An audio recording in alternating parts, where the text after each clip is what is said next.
You're listening to Points Talk with the Travel Mom Squad, previously known as the Travel Hacking Mom Show. Follow the links in the show notes to stay up to date with what the Travel Mom Squad has been up to. What do Taylor Swift, Jennifer Garner, and the Travel Hacking Moms all have in common? We're all fans of Capital One. Keep listening as we discuss our favorite ways to redeem Capital One Venture Miles. Welcome to the Travel Hacking Mom Show. We are three moms who've discovered how to leverage credit card welcome offers to get hundreds of thousands of dollars in travel expenses for nearly free. We've used credit card points and miles to take vacations to places like Hawaii, Paris, Greece, the Maldives, Italy, and so much more. And the best part? We each still have an 800 plus credit score. Imagine being able to book a vacation without having to check your bank account. It's totally possible, and we're here to show you how. Hey, I'm Alex. And I'm Pam, Alex's mom. And I'm Jess. We are Travel Hacking Moms. We are super excited to talk about Capital One Venture Miles today. Honestly, these miles weren't that good just a couple of years ago. They had really good marketing like Jennifer Garner and Taylor Swift, but in the last couple of years, they have really stepped up their game.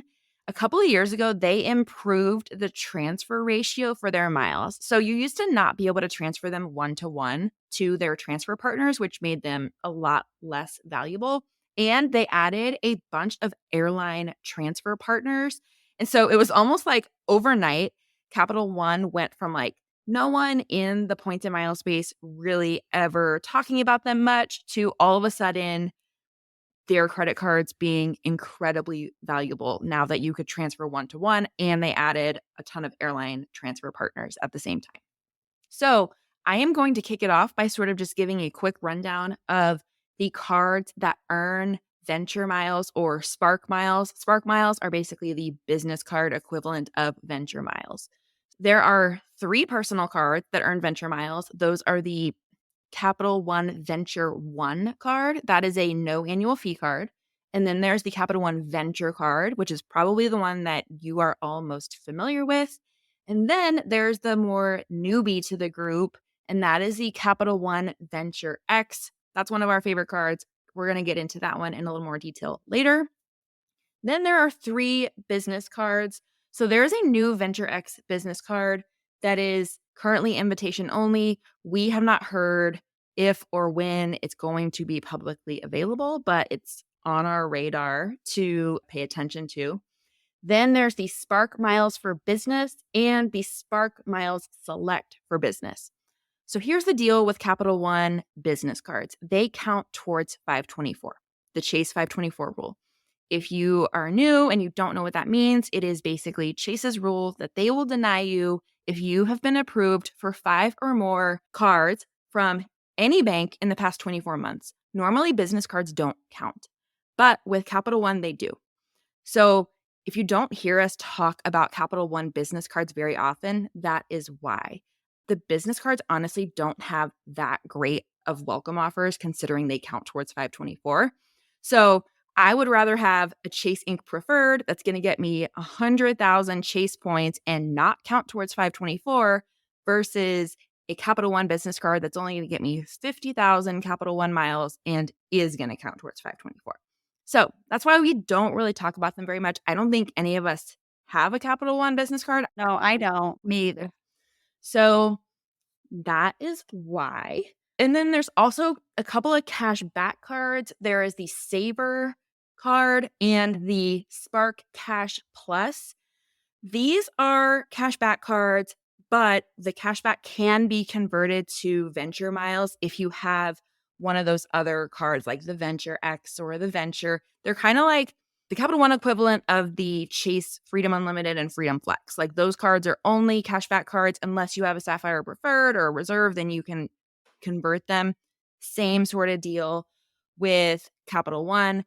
Again, the welcome offers on those aren't that great. They count towards 524. That's another reason why you probably don't hear us talk about those. And I don't have any of those either. Do you guys? No. I don't have any of the cashback cards or any of the business cards. So our favorites are the Venture and the Venture X. Those are the ones you will likely hear us talk about the most. Those are the best in our opinion. Pam is going to go into both of those very shortly, but just some quick application tips with Capital One. So you can have both the Venture and the Venture X. Capital One is a little bit tricky with approvals. They don't have a 524 rule the way that Chase does. We can sort of make a very educated guess on whether Chase is going to approve you for a card or not based on your 524 status, based on when the last time you applied for a card. With Capital One, it's like very random, I feel like.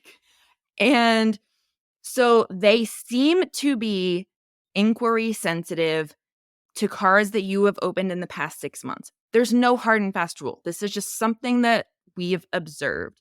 So while we normally encourage people to apply for Chase cards they want first because of the Chase 524 rule, there's also a case for applying for a Capital One Venture or Venture X early on in your travel hacking game, because if they are sensitive to new inquiries and you wait and you apply for it third or fourth, you may get denied. Even if you have a great credit score, even if you pay off your bills every month, you may get denied. And so it's a little bit frustrating because we don't have a hard and fast rule with Capital One. And I can say, like, I've experienced that. When the Venture X first came out, I had my husband, I applied for it for my husband, and he got denied for it. And I was like, oh man, like, I really wanted us to get that card. He has an over 800 credit score. Everything looks really good for, we should be approved for a card. And I was like, "Ugh, I bet I'm not going to get approved for it then, because our credit and the amount of cards we have looks very similar." But I was able to get it. They approved me for it. And so that's what's tricky is like, I know for my mom, she's had times where like she opens more credit cards than me, and she's been approved for some cards. I'm like, how did you get that? Like, this isn't fair. So, and then on the flip side, he was able to get the Venture card, but I haven't applied for it again. This was like years ago, and I just haven't tried to get it again because I haven't needed it yet. I'm going to get it at some point. But it's like, okay, he got the Venture, but not the Venture X. And I got the Venture X, but I didn't get the Venture. And so Capital One is so random.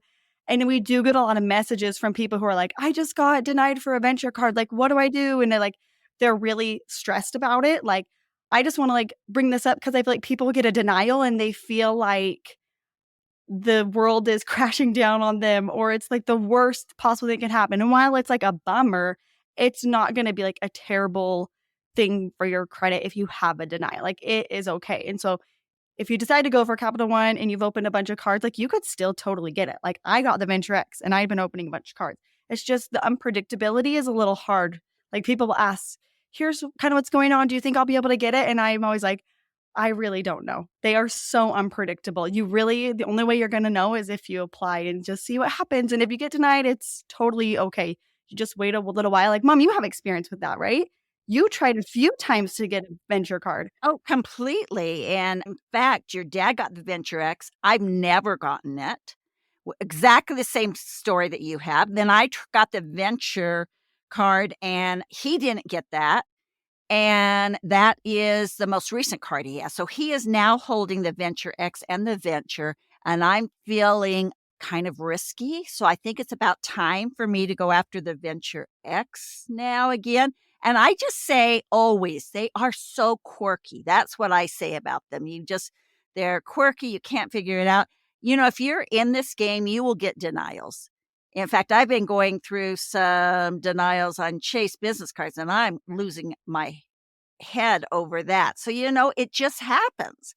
And you just move on and revisit it later, move on to a different issuer. And you just have to, but it's hard not to take it personal at first. And even still, it's hard for me not to take it personal. But yeah, Venture is very quirky. I remember the first time you were denied for a Venture card, and you were so mad because you're like, I have a lot of money in my account with them. How could they deny me? And you were like, I'm going to pull my money out. You took it so personal. I was so mad. And I don't think that Capital One has a reconsideration line the same way that Chase does. I've never heard of someone being able to call Capital One and get that decision reversed. So when people tell me they've been denied and ask what they can do, I'm like, you really can't do anything. Like, it's what's done is done, and you got to just move on and look for another card that you think would be a good fit. I think your advice was really good, though, that like if you want a venture card and you're just starting out, it is a good idea and it is totally fine to give up one of your 524 slots for a venture card, especially early on where you don't have a lot of cards yet. Because I think that's the only thing that makes it a little more predictable is if you don't have a lot of cards and you haven't been, opening them frequently, then, if you're getting it early on in your travel hacking, I do think you'll be more successful. But your dad has tons of cards. He has about the same as me, same score, everything. He's got 2 of them. So, yeah, they're just quirky. All right, Pam, tell everyone listening why Venture and Venture X are our favorite of all the different Capital One cards. Well, let's talk about the Venture X card that I have never gotten. So, the Venture X card is their premium version of their personal card. A lot of people freak out when they hear that the annual fee is $395. But when you think of the benefits that it has, it really ends up being nothing, or at least, right, the first year it's going to be like $95, depending on how you use all the benefits. But the biggest benefit that comes with that $395 annual fee is that you get a $300 travel credit when you use it in their travel portal. So that right there knocks it down to $95. Now, I don't know about you guys, but for me, if I'm only paying $95 and I'm getting points or miles that are worth almost $1,000, that's a green light for me every time, every day. I do that as often as I could. But it gets better if you decide to keep the card and it has some really good benefits. On your anniversary, you're going to get 10,000 venture miles put into your account. That makes that card 0 from then on. And so it is a no-brainer. So you look at that $395, you take off the $300 travel credit, you take off the 10,000 points you get on your account anniversary. That's pretty awesome, but it gets better because Capital One has the second best airport lounge access. Second only to Come on, that's an opinion. yeah, to me. Well, I mean, Chase Sapphire Reserve is also really good. Capital One, though, Venture X Airport Lounge Access is the best lounge access, I would say, for families. Yeah, I agree with you there. So what she's saying is the first one is the Amex Platinum. She's just an Amex Platinum girl. Yes, I am. I'm an Amex Platinum girl. I'm a Centurion Lounge girl. So with the airport lounge access that you get with the Capital One Venture X, you can go into Capital One lounges. We've talked about them before. There's currently only one in Dallas, but one is supposed to open up really soon. I wish I knew the date here in Denver, and then another one is opening up, and there will be others. You can get into Priority Pass lounges. They're not only in the United States, but they're internationally. You can get into Plaza Premium lounges, again, more internationally. You can become a member of the Hertz President's Circle status. And I've never used that. Have either of you used that? Yeah, I've used it. What I do is if I book a Hertz rental car, like through Priceline, I have the Hertz app on my phone. And if I just put in because I know a lot of people wonder, like, do I still get my status if I book through like a third party? And when I've done it, I always get my status. So basically, like. And I never have. You haven't? No. Well, that's weird. How I do is I just put my Hertz Present Circle number, my Hertz number in Priceline, and then it shows up in my Hertz app.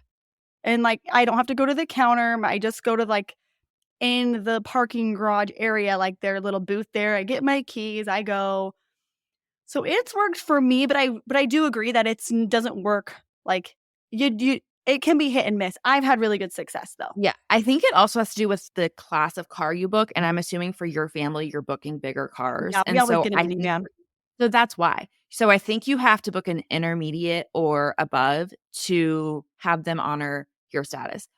There's nothing in writing about that. This is just what I've gathered based on data points that I've heard.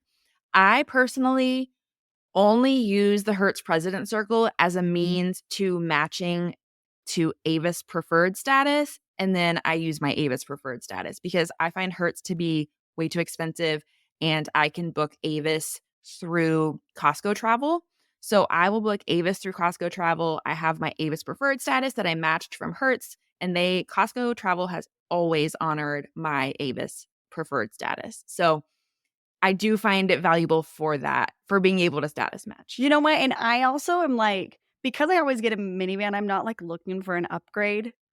And so like to me, like the President Circle stuff like doesn't really matter that much. I always just book what's cheapest. And I've actually just somehow ended up getting Hertz the last few times just because I actually book through AutoSlash and then they usually find me a deal on Priceline. But it's just kind of been the cheapest lately.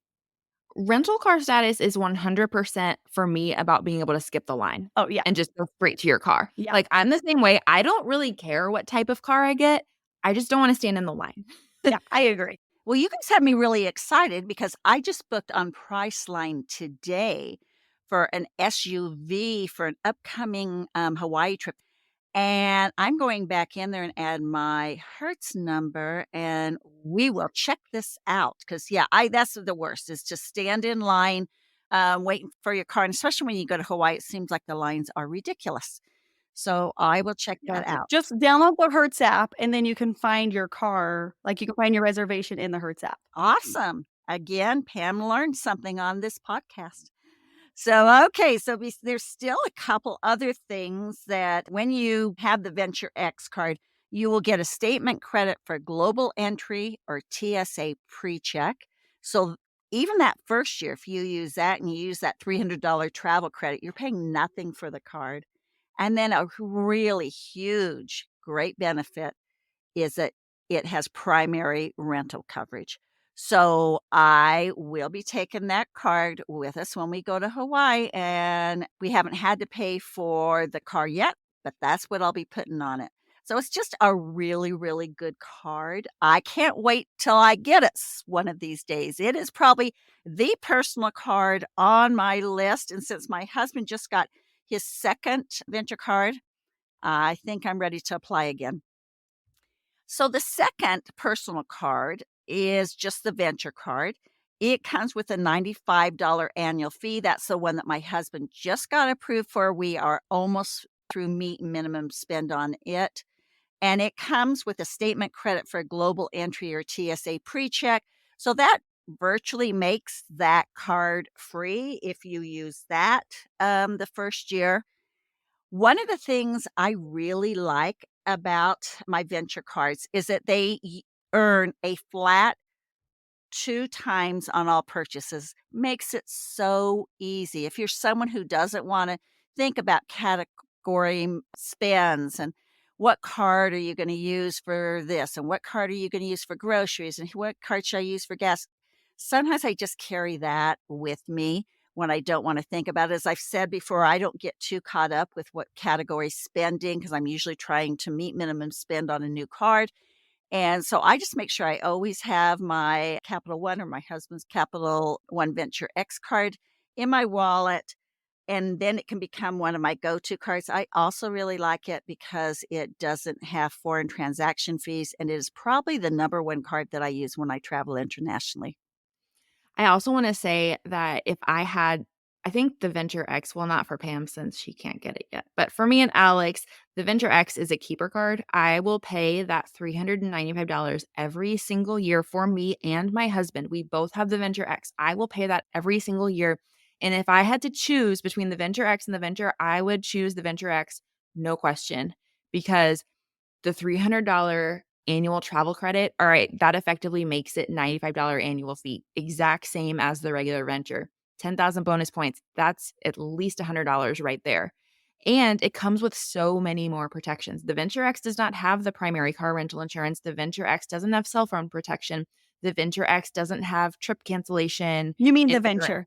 I mean, yeah, the Venture. The Venture X has all the good stuff. The Venture doesn't. Yeah, the regular Venture doesn't have cell phone protection or trip cancellation insurance. And so it is a no-brainer for me to have the Venture X in my wallet every single year. Agreed.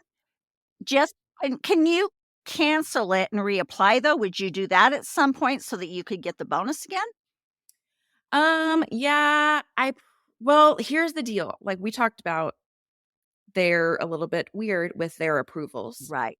And so it does make me a little bit nervous to cancel it and then not be able to get approved again. Yeah, I'd want to see some data points from someone else. And that's the problem. There's not a ton of data points about like people getting those bonuses again. I'm interested to see data points, but it does make me a little bit hesitant to close it and then not be able to reopen it. Yeah, I completely understand and agree with that. All right, Alex, what about some ways to redeem venture miles? What do you got? Okay, so first of all, venture miles are some of the easiest points to redeem thanks to being able to use what's called like cover your purchases. So when you go into your account, there's a button there that says cover your purchases. And basically what that means is you can apply your points to cover any travel related purchase. So your points are worth 1 cent per point when you do this. So if you have, 75,000 venture miles, you can write off $750 of travel expenses. So this is just a really easy thing to do. Like you don't really have to think about it. So if somebody is just starting out in travel hacking and maybe using transfer partners seems overwhelming, this is definitely an option. The downside is you can get so much more value from your points if you use them in other ways. Another thing I want to mention is you have 90 days from when you make your travel purchase to then go erase it. So what's really cool is like, I've had people say, oh, I want to use points to like get my rental car or like book this hotel, but we're going on the trip in like 60 days and I don't have the points yet. Like, what should I do? And I'm like, my first thought is, well, you're out of luck. Like, you kind of need to already have that booked, not be trying to get the points for it. But the cool thing is if you open a venture card, you put that expense on it, that expense will count towards your minimum spend. You're like $4,000 of minimum spend. And then if you needed to, if you decided to use your points on that travel expense, you have 90 days. Like once you hit the complete minimum spend, you could apply your points to erase that purchase.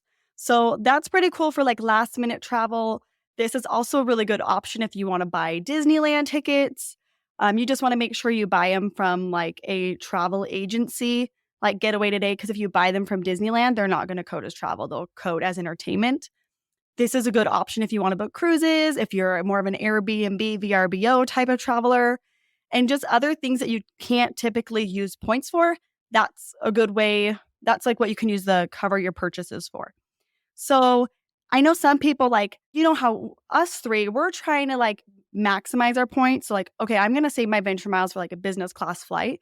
But some people are just trying to go on a trip and get that trip down to zero. So if you're like, I don't really care about traveling internationally, we just want to go to Disneyland, then this is a great option to get that trip down to zero. So I think some people get caught up in, this is a bad way to use my points, and this is a good way. Like there's no bad and good. It's what works for you and your style of travel. And so if your idea is to get your trip down to zero, the purchase eraser can be a really good tool to help you get there. But going into that, transfer your points is hands down going to get you the most value. And that is what the three of us do.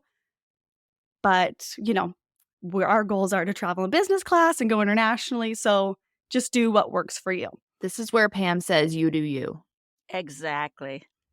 So let's talk a bit about like combining and transferring miles, because Capital One, while they are a little unclear about some other things, this is one of the areas where they shine and they're super clear about.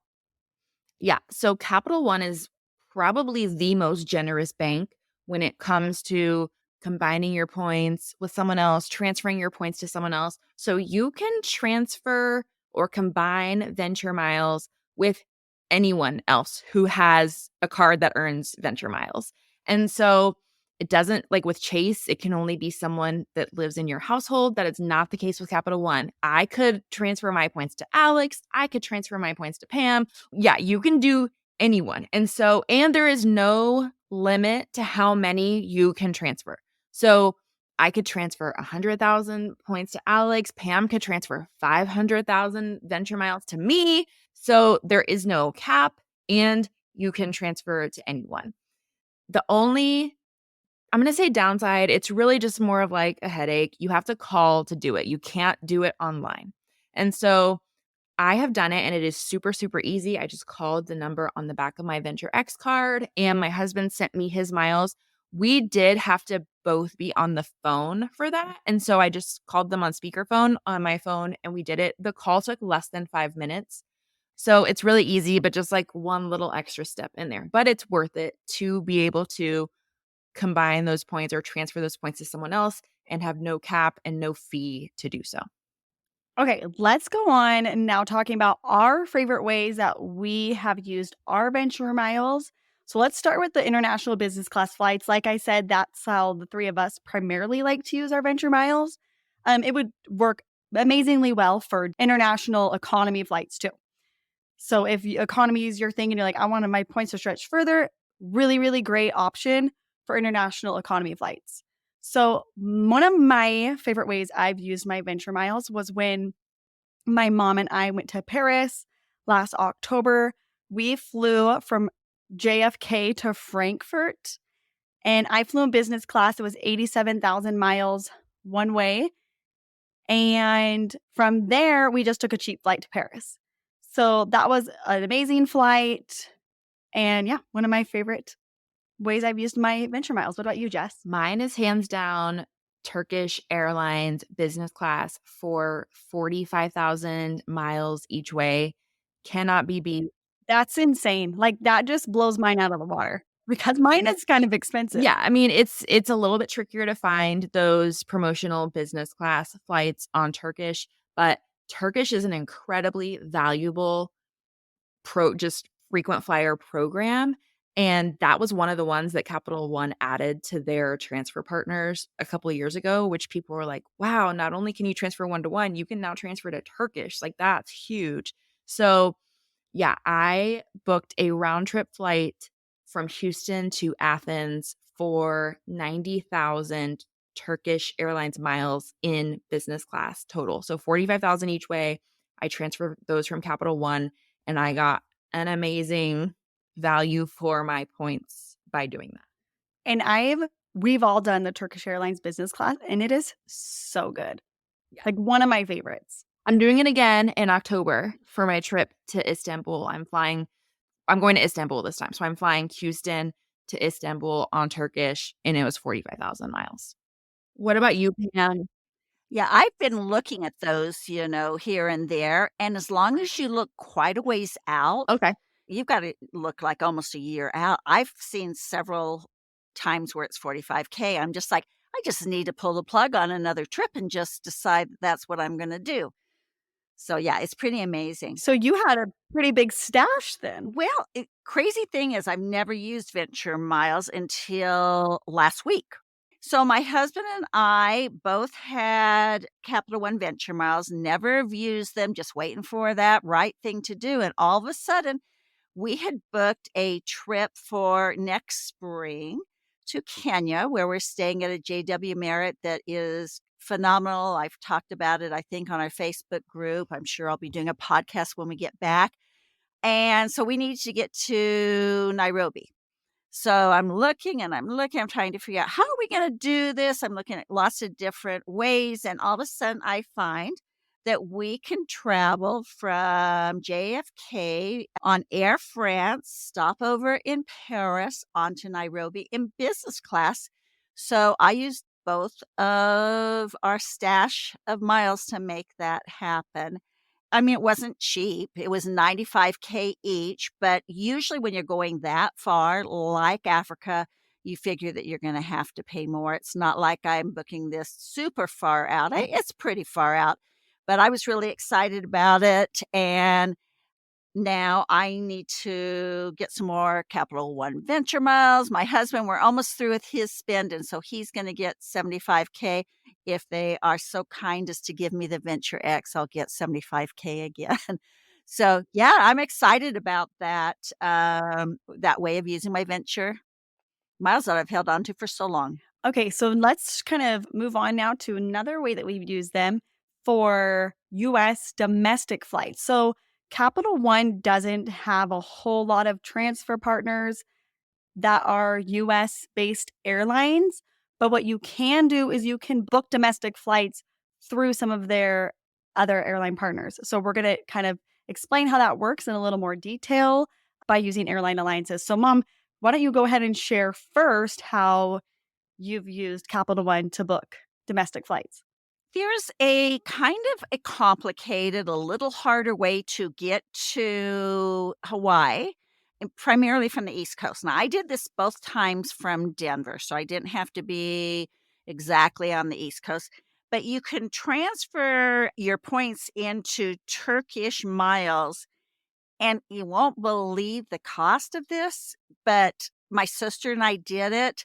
We did round trip tickets. It was $15K each round trip. So it's $7.5K to get over to Maui. I think it works for Kauai too. I mean, it is like the deal of the century. It's insane. And I have been able to do it twice. We've had many readers that have done it. We have a post on the website that tells how to do it.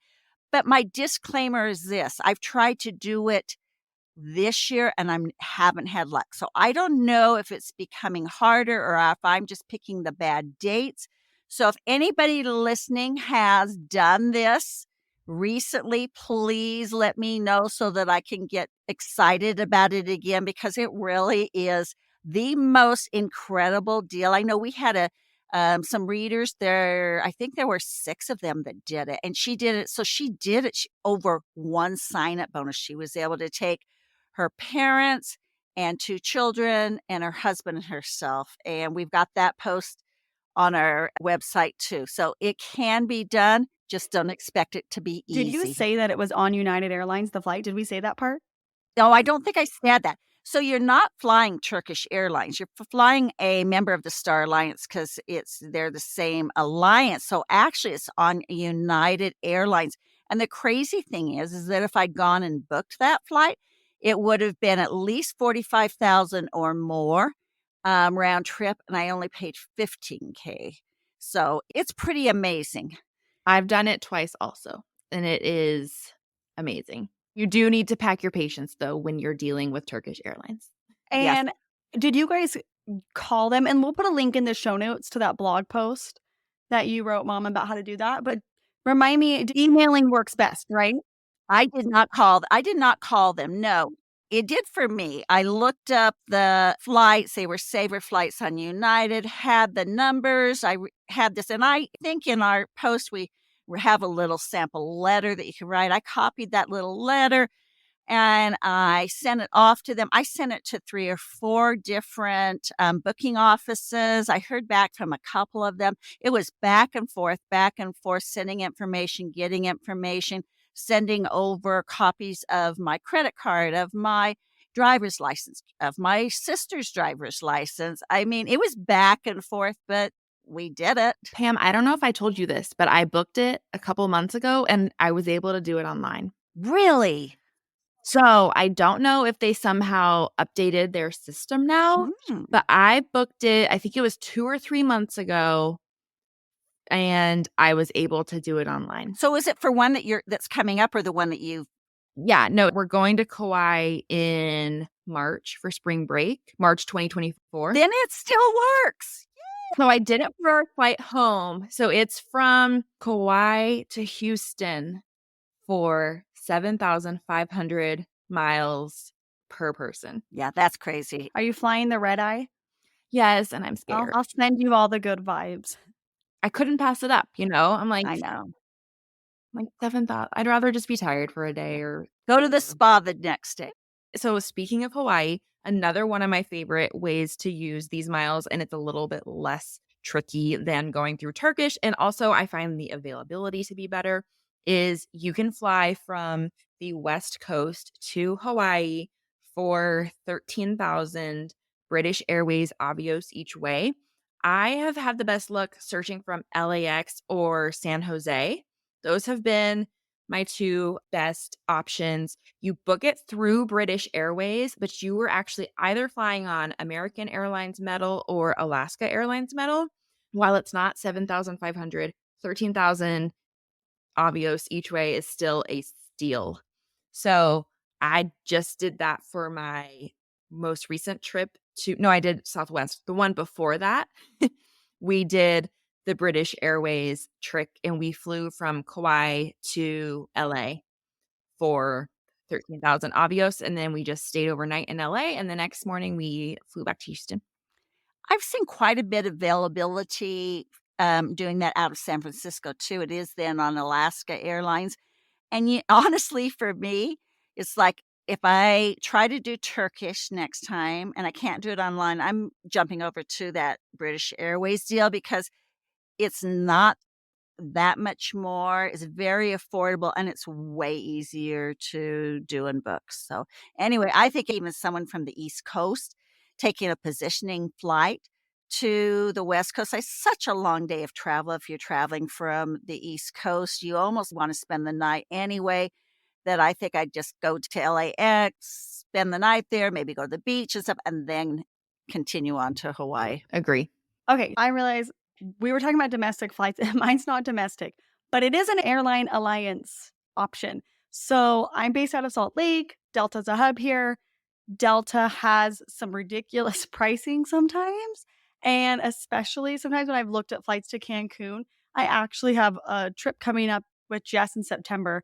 And I didn't tell you this, Jess, but I just rebooked that and got some points back a couple days ago.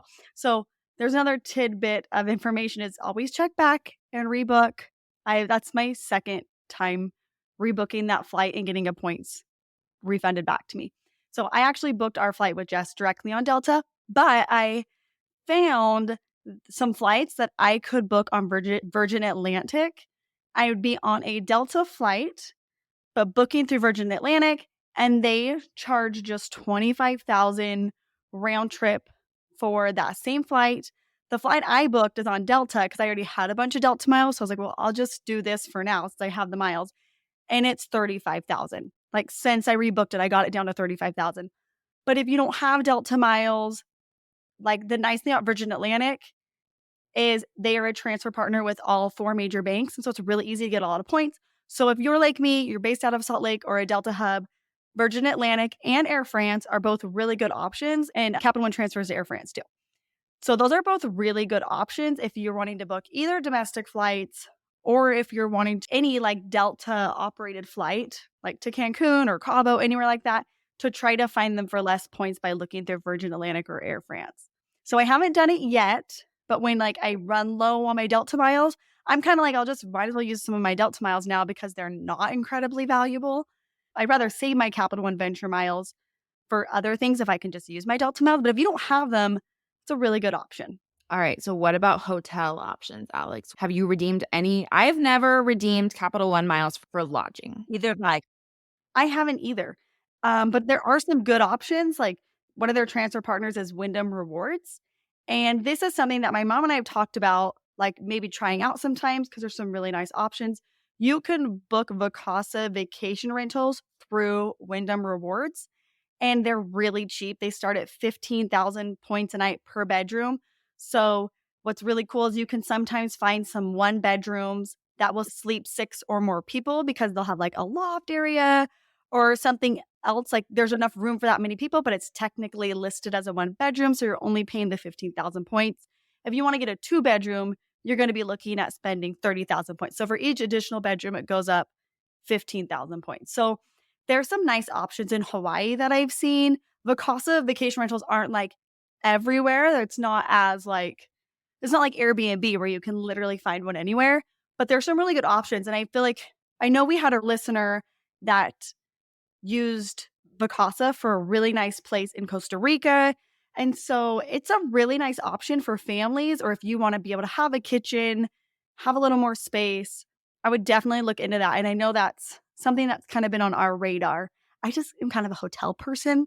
I think all 3 of us. I know Pam is a hotel person. But I'm also into, just like I like to hotel hop, I like to check things out. So I'm all about checking this out at least once. I want to go somewhere in Hawaii. She'll do it for the listeners and the readers so she can write a blog post about I'll it. do it for the team.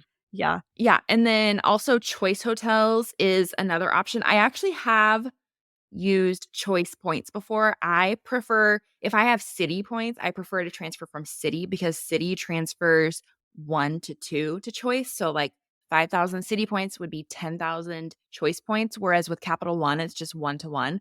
But if you don't have City points, then Capital One could be a really good option for choice hotels. We stayed at a choice hotel in Venice that is an amazing redemption for families. The nice thing about Choice is that all of their rooms and suites are the same standard price. So you can book a standard 1 king room for the same amount of points it's going to cost you to book like a suite at the same hotel.